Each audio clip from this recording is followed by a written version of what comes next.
Gonzalo Nebot, un lugar extraño. Ese grito me despertó. Yo estaba impactada. Lo reconocí al instante. Era de mamá. Yo no entendía lo que pasaba, pero sabía que algo no iba bien. Debían ser sobre las 2 de la mañana de aquel martes de septiembre de 1942. Y aunque ya hayan pasado 7 años, me sigo acordando con todo lujo de detalles. Mi nombre es Kiva y hoy voy a contaros la historia que cambió mi vida por completo. Yo tenía 9 años y, como he dicho antes, un grito en mitad de la oscura noche me había despertado. Supe al instante de quién era. Me levanté corriendo porque sabía que algo no estaba bien. Mi hermana pequeña seguía durmiendo. Crucé el pasillo tan rápido como pude y allí vi a mis padres, en el salón, mirando por la ventana con cara de mucha preocupación. Me generó mucha curiosidad, por lo que no pude evitar mirar a través de la ventana también. Fue entonces cuando vi algo que me dejó realmente impactada. Dos hombres de uniforme se estaban llevando violentamente a una vecina que vivía a una manzana de mi casa. Sabía que era una situación horrible, pero yo no entendía el miedo de mis padres. Tan solo era una vecina y ni siquiera teníamos vínculos afectivos con ella. Los nervios de mamá iban en aumento. Cuando se calmó me pidió que me escondiese y no me moviese de allí. Yo seguía sin entender absolutamente nada, pero aún así la hice caso. Inmediatamente me metí debajo de mi cama.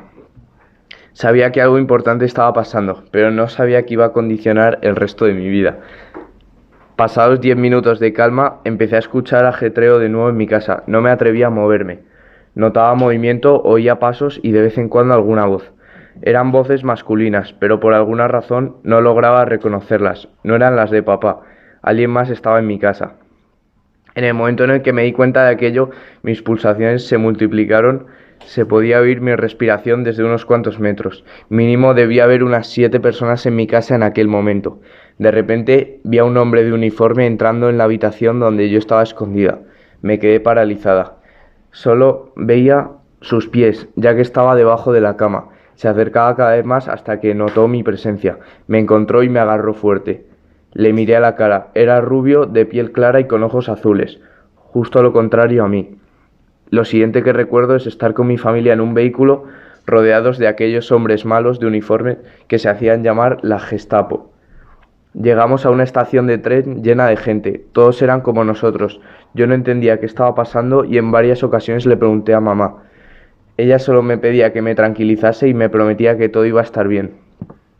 Debían ser en torno a las 6 de la mañana. Estábamos dentro de un vagón de unos 20 metros cuadrados junto a otras 30 personas. No solo había poco espacio, sino que apestaba allí dentro. Intenté dormir un rato, pero el llanto de un bebé me lo impedía. Al rato me entró hambre. Por desgracia, sabía de sobra que no probaría bocado durante horas.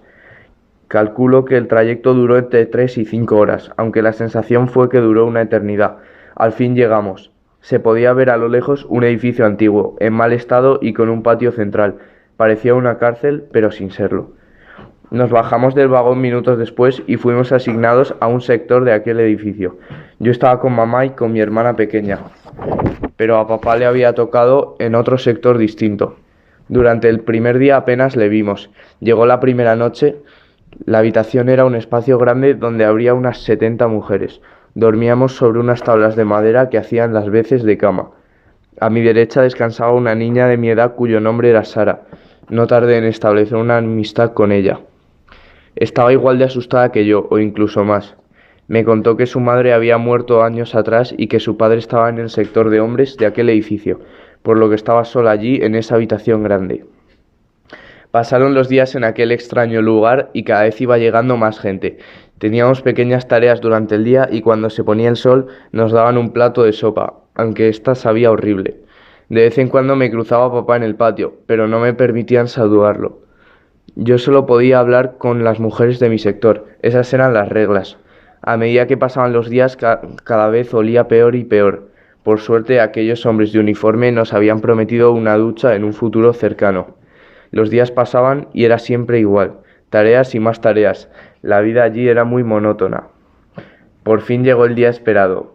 Uno de aquellos hombres nos condujo a un pasillo que daba a una habitación espaciosa con duchas.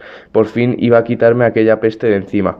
Nos asignaron una ducha cada una y nos encerraron con llave para más privacidad. Lo que aconteció a continuación fue algo que no se me olvidará jamás. De aquellas tuberías no salía agua sino gas. Eso es lo último que recuerdo. Han pasado ya 7 años desde mi muerte y no solo desde la mía, sino desde la muerte de millones de personas con las que compartía raza, viviendo así un acontecimiento histórico que será recordado siglo tras siglo.